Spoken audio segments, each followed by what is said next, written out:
Hey guys, I hope you had a good weekend. It was beautiful outside, and hopefully, you were able to do more to enjoy it than I was. But that's kind of the way things go. So, um, I've got 1 week left on my uh, fun-filled quarantine adventure, and um, I can't wait to be back at school because this is pretty much the worst. So, anyway, we're gonna pick up where we left off on Friday.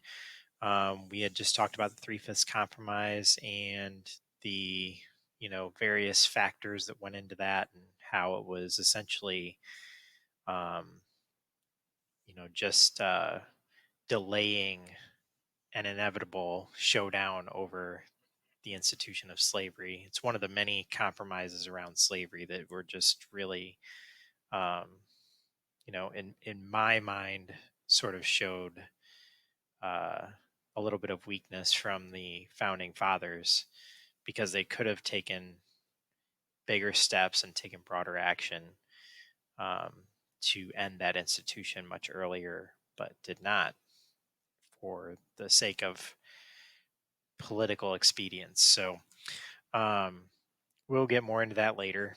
Uh, right now, we're going to pick up on some of the big changes to the powers of the new, what would be the federal government, under the new constitution. And One of the biggest changes that comes along with that is the change in economic powers. Um, this is one of the big areas that was a problem for the Articles government. Um, I know I mentioned specifically that taxation was a huge, huge problem.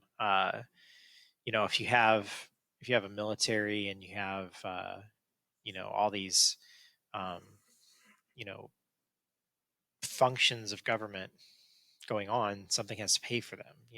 We had postal service, we had the military, and we had foreign uh, diplomats and things like that, and all that costs money.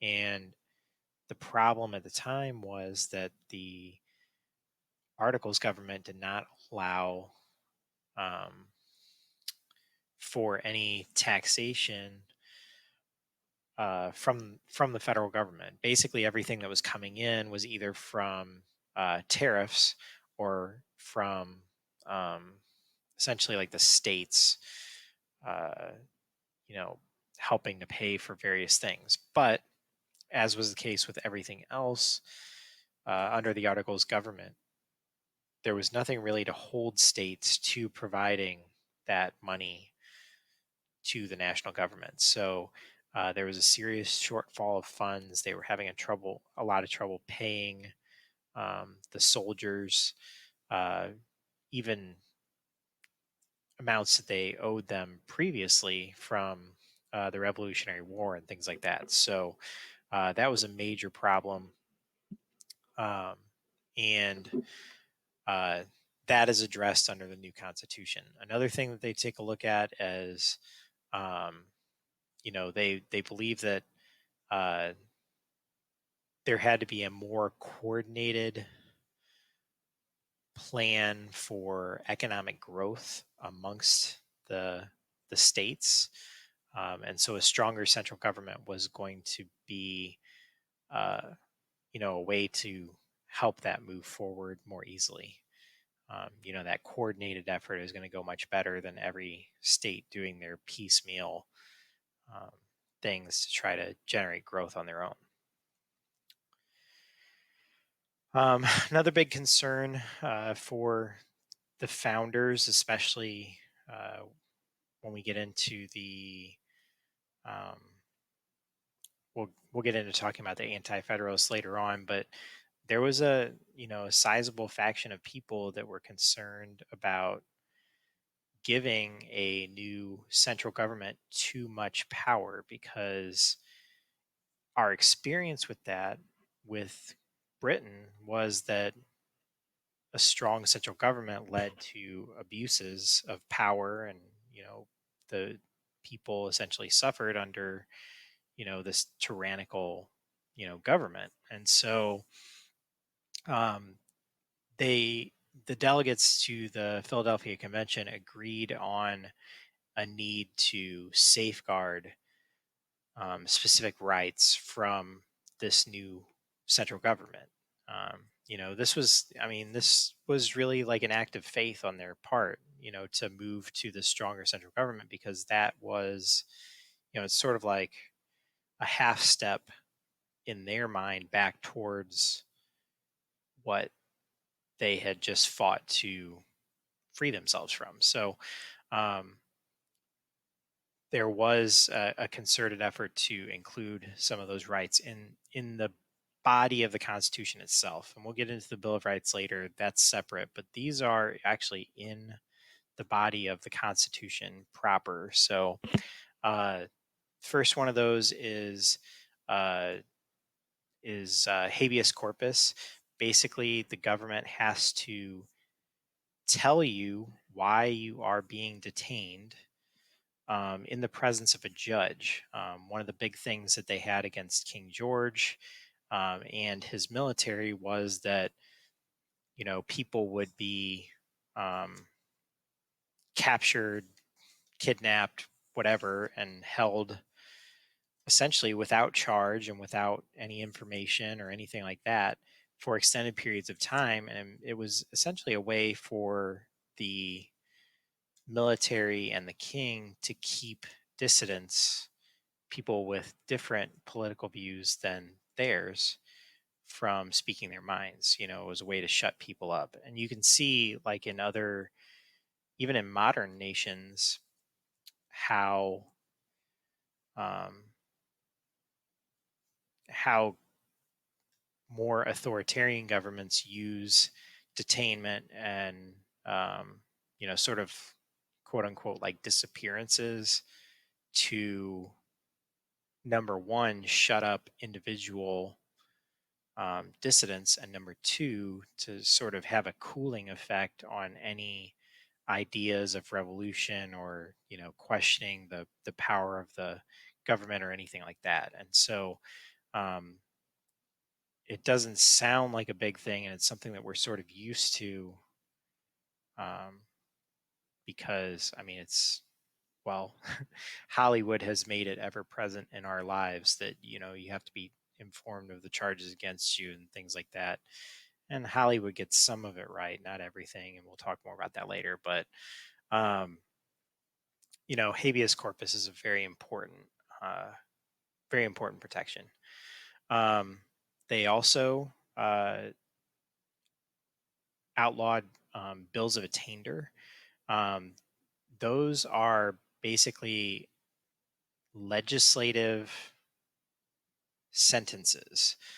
So what could potentially happen would be for the legislature to meet and assign penalties for breaking the law without trial. So they could, uh, declare you in violation of the law um, rather than actually putting you on trial and allowing you to face your accusers and all the things that come along with those protections, which come later in the Bill of Rights. So this was, again, another tactic that was used by British Parliament to, uh, you know, punish people who refuse to pay their taxes or, were, you know, s- um, engaged in black market trading, things like that, and also, people that spoke out against the crown. So, and that's kind of a common thing throughout all these, is that you know a lot of the a lot of the things that we were most focused on addressing were the things that were most abused by Parliament and by the king to punish the colonists for getting too big for their britches. So um, yeah, so no bills of attainder, and then no ex post facto laws. An ex post facto law is basically a law that is passed to punish you for something that was legally done at the time.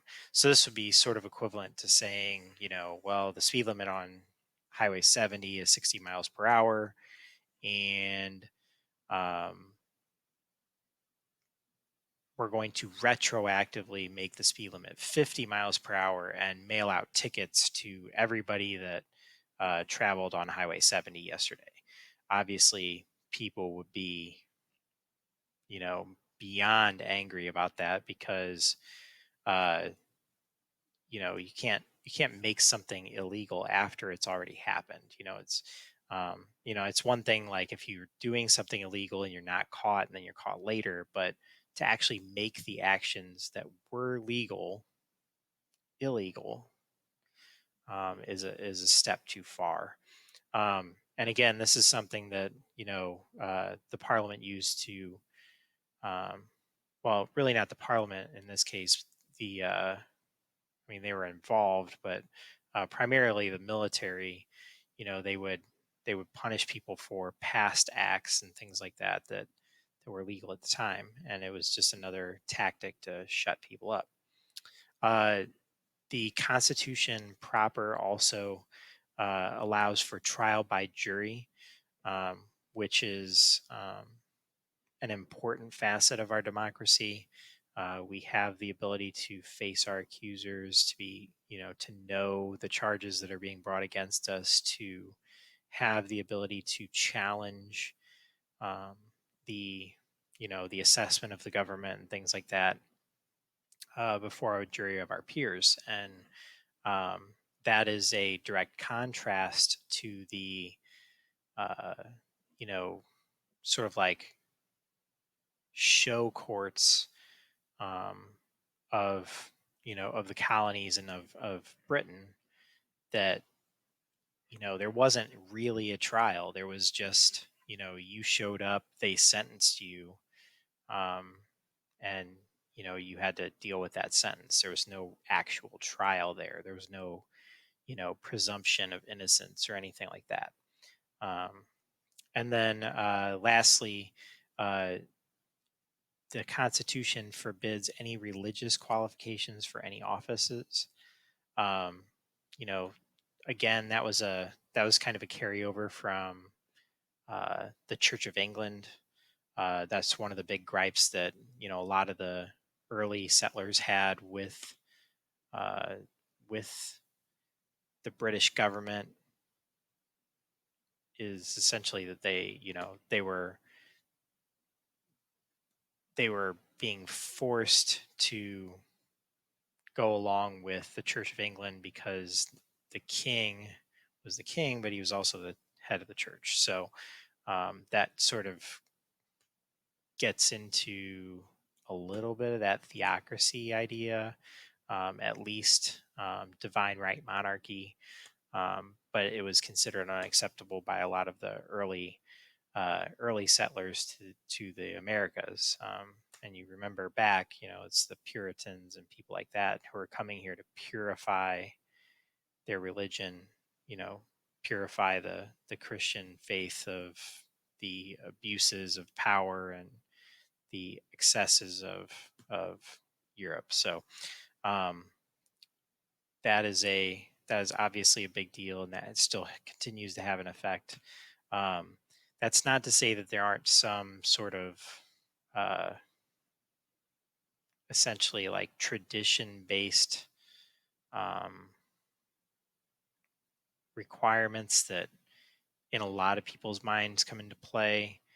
Uh, Being a predominantly Christian nation, um, a lot of voters do um, expect presidential candidates, especially, to be from sort of one of the mainline Protestant uh, faiths, um, but it's definitely not a requirement under the law. So that's an important distinction to make.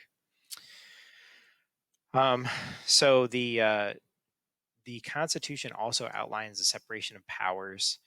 This comes straight from the Baron de Montesquieu, that power has to be used to balance power. That if you have this, the government is sort of the seat of power, and there's a finite amount of power there. If you only had one essentially branch of government, so if you just had an executive, for example, then that executive would be able to use that power in absolute terms. That there would be no, there would be no restriction on the use of power. But by creating separate branches with separate responsibilities and powers, and checks on one another and things like that, uh, Montesquieu believed that you know the best protection against tyranny was to counter ambition with ambition. Everybody would be in this. It's sort of like a three-way tug of war. And if the executive branch, for example, starts to pull a little harder, then both the judiciary and the legislature can pull back in the other direction to counterbalance that. And so there's kind of this, there may be movement from center, but it doesn't deviate far enough that we get into the realm of sort of tyrannical rule. So that was it was a pretty brilliant way to try and uh, balance those ambitions against one another.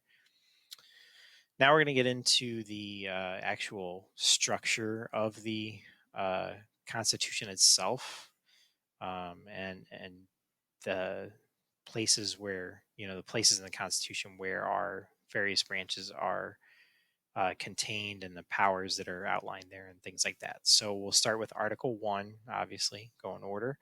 Uh, Article 1 of the Constitution deals specifically with the legislative branch.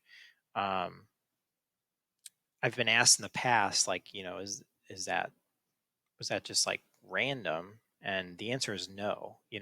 Article the legislative branch was the first to be uh, included in the Constitution because the founders believed that in this representative democracy, this republic that was being created, the legislature was the most important, and they believed would be the most powerful of the three branches of government. So the fact that it falls in Article 1 is not a coincidence. That was purposeful to like show that primary position.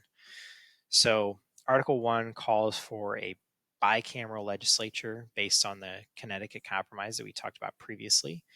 The House based on population to appease the larger states, population wise, and then the Senate was based on equality, which benefited the smaller states. As a whole, when you look at how the lawmaking process and things like that, uh, which we will cover in more detail later in the semester, there is a advantage to being one of the less populous states. Like, essentially, it's math. If you have, if you take like California with, I can't remember off the top of my head, but it's like 55 members of the House of Representatives, and two senators. There's a uh, they have oversized um, House districts, um, because they, the seats in the House of Representatives aren't really like 100% proportional. They're sort of within a range. But, because every state is guaranteed at least one seat in the House of Representatives, there is a little bit of an imbalance there. So like the per capita amount of seats for California is greater than that, say, for example, of Montana, a much less populous state. The Senate also gives outsized priority to the smaller states because we have really our population in this country is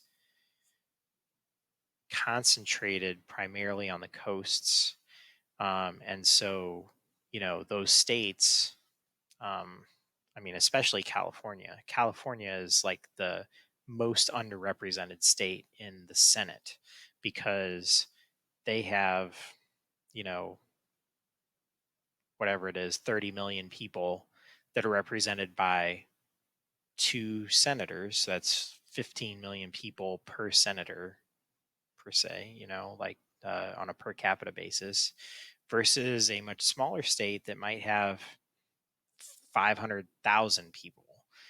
They still have two senators. And so, that's a 1 to 250,000 ratio versus a 1 to 15 million ratio. So, on a per capita basis, it gives significantly more power to the citizens of small states. That also plays out pretty predominantly in Senate business because the you know the fact that our population is concentrated in specific areas means that we have a lot more states with smaller populations, sort of on the balance. And so, rural America, everything that's, the flyover states, so to speak, including states like Missouri, Iowa, Kansas, Nebraska, um, you know, the sort of agricultural center, the rural center of America really does take more precedent when it comes to the structure of legislation coming out of the Senate. And that's part of the reason why um, some of the things like, you know, agricultural programs and subsidies and, things like that get so much attention in the Senate, um, when you can kind of sit back and objectively say, well, that affects such a small number of Americans. Why is it getting so much attention and so much floor time in the Senate? And the reason is because of that bias towards smaller states. So it does definitely play into uh, the process. Um, and then obviously the primary focus of the legislative branch is to legislate, which is to make laws. So that's Article 1, the legislative branch. Uh, Next up is the executive branch in Article 2. The executive branch officially is the president and the vice president and the people that essentially help them execute their duties. Sort of out of tradition, the members of the cabinet are also considered part of the executive branch. The cabinet is not something that is mentioned in the Constitution. That actually originated with George Washington in the very first administration, um, because he decided that he needed, um, somebody to handle military matters, someone to handle diplomatic matters, and someone to handle matters of economics. And so he created uh, the Secretary of State, Secretary of War, which we now call the Secretary of Defense, and the Secretary of the Treasury. And so for all of you Hamilton fans out there, I'm sure you're very, very familiar with the Secretary of State and Treasury roles specifically. But um, that's something that George Washington's, you'll see George Washington really created a lot of the aspects of the executive branch that we sort of take for granted. So that's something that he sort of willed into existence, and then it has stuck. And over time, they've added more cabinet positions. The most recent of which is the um, the Department of Homeland Security. Um, so those people are political appointees that will then execute, get it, executive execute. They'll help the president to execute the laws that are passed by Congress. So, if you just sort of remember, just like look at the root word there is execute. They're executing the laws. So the executive branch is the enforcement branch of the federal government. So when you start to kind of think through the functions of the government and stuff like that, and you say, okay, well, what are the things I know about CIA, FBI, the IRS, DEA, ICE, you know, Border Patrol, all these things, you know, they're all law enforcement agencies essentially. And so all of those fall uh, underneath the direct purview of the president in the executive branch. So that's Article 2. And again, not a coincidence that it came second. So the legislature is sort of the center of power. The executive branch is a counterbalance to that and sort of a unifying facet. And then Article 3, you have the introduction of the judicial branch. And the judiciary is very, like, if you look at the length of the sections of the Constitution, it goes from very detailed and longer with the legislative branch to slightly shorter with the executive branch. And then the judiciary is just sort of like, you know, it's like a sidebar. It's like a thought off to the side. And that's not to say that they didn't think it was important. It's just that they did not really give any precise direction on what the courts would look like or um, what, you know, what the functions would be or anything like that. And a lot of that was actually left up to Congress. So um, in the Constitution, the only part of the court system that is specifically mentioned is the Supreme Court, but it does allow, like I mentioned a second ago, for Congress to establish other courts. So the Supreme Court um, is, the core of the system, and then Congress has created other Article 3 courts, uh, which are the district and appellate courts. District courts are like the most sort of local. Um, they're the place where all federal cases originate, and then typically they then move. If appealed, move on to the Court of Appeals, and then to the Supreme Court. Um, the the structure that's created gives original jurisdiction to original jurisdiction is like the first time that any case is heard, and that's where there's an argument over the facts, and a determination is made based on the facts. The uh, courts of appeals have appellate jurisdiction, hence the name. And basically what they are is they are a procedural review court. They don't relitigate cases or anything like that. When you appeal from the district court level, it's not like you start over with a new trial at the appellate level. Basically, what the appeals court will do is they will look at the application of the law, the behavior of the judge and the jury and the um, attorneys involved, and they will decide if there were any violations of due process or misapplications of law that occurred, which affected the outcome of your case. If they do find those things, then they can either one overturn the decision of the lower court, or they can assign sort of like a do-over. They can say, well,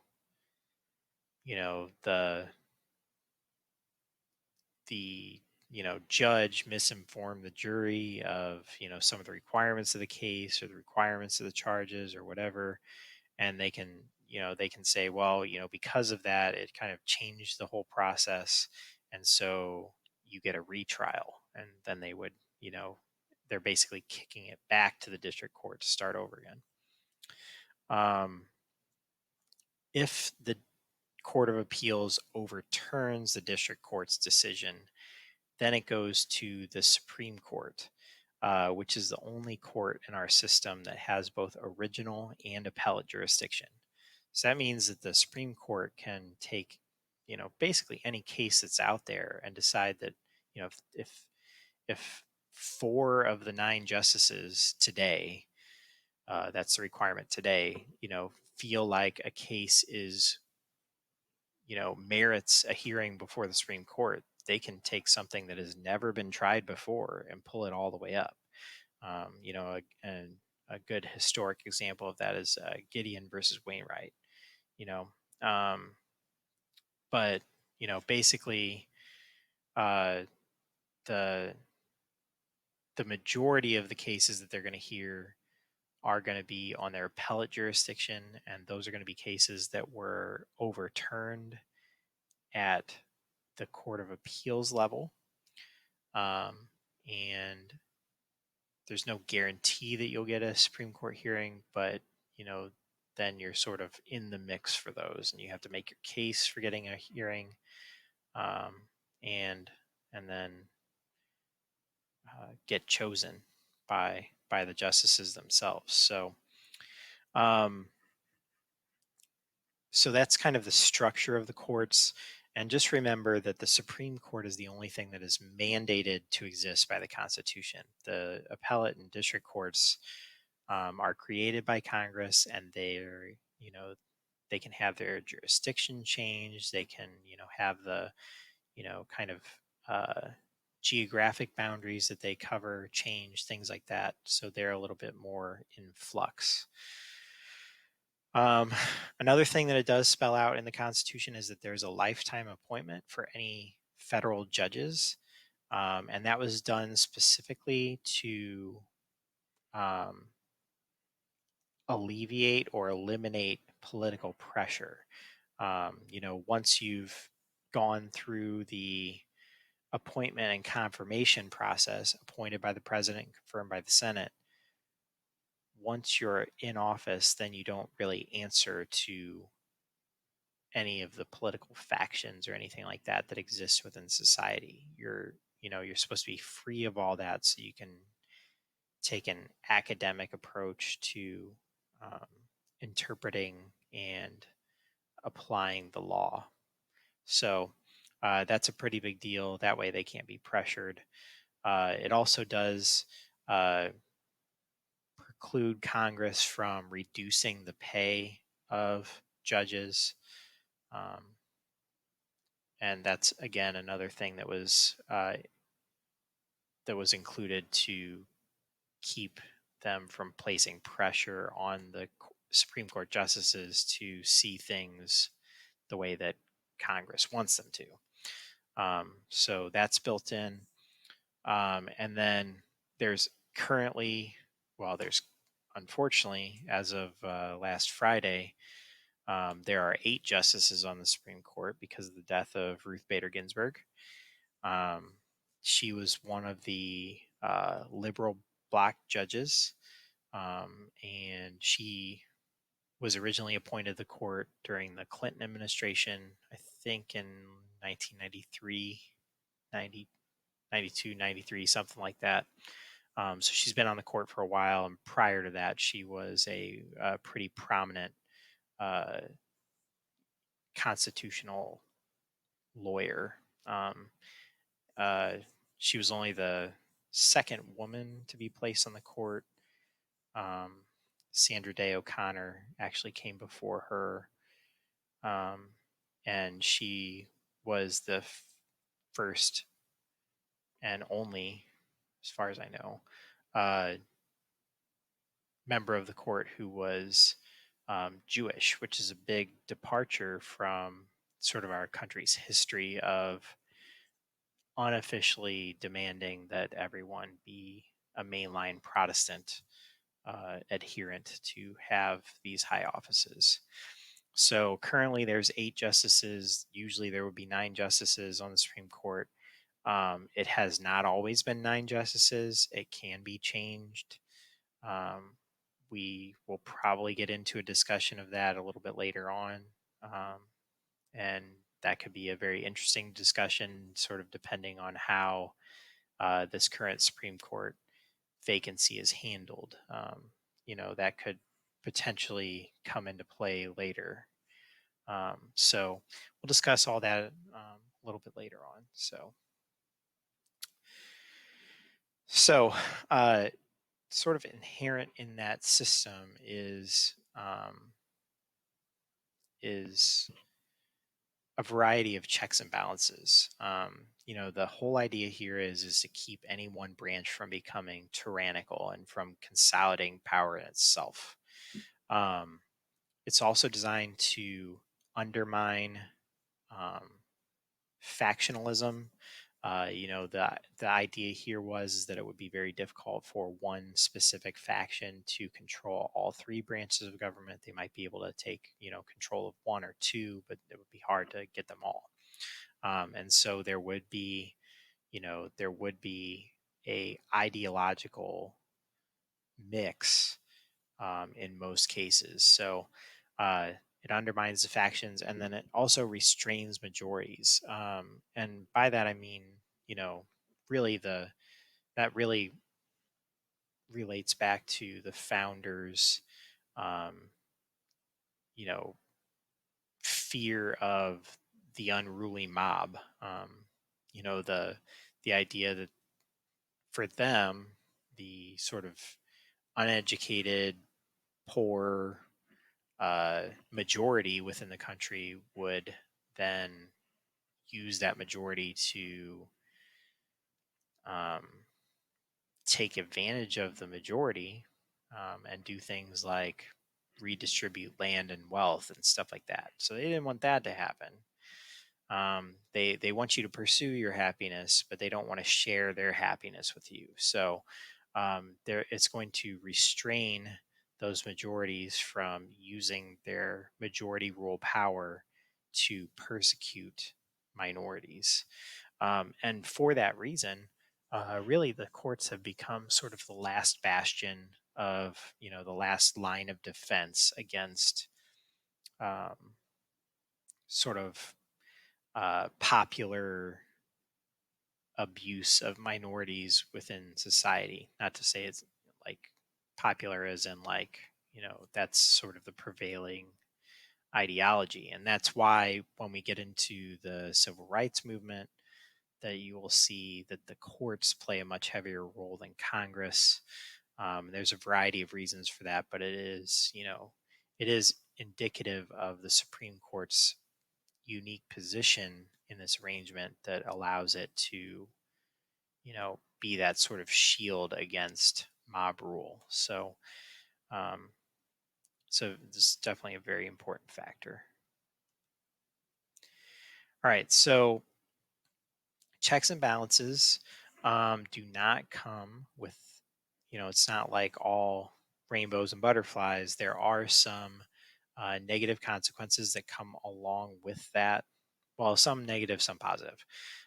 So, in most people's eyes, a very negative aspect of the system of checks and balances is that it significantly slows down the process of change in our society. Um, you know, the the fact that it requires not only both chambers of Congress to work together to pass legislation, but also requires that the president then sign off on that legislation before it can be enforced. Those things, really slow stuff down.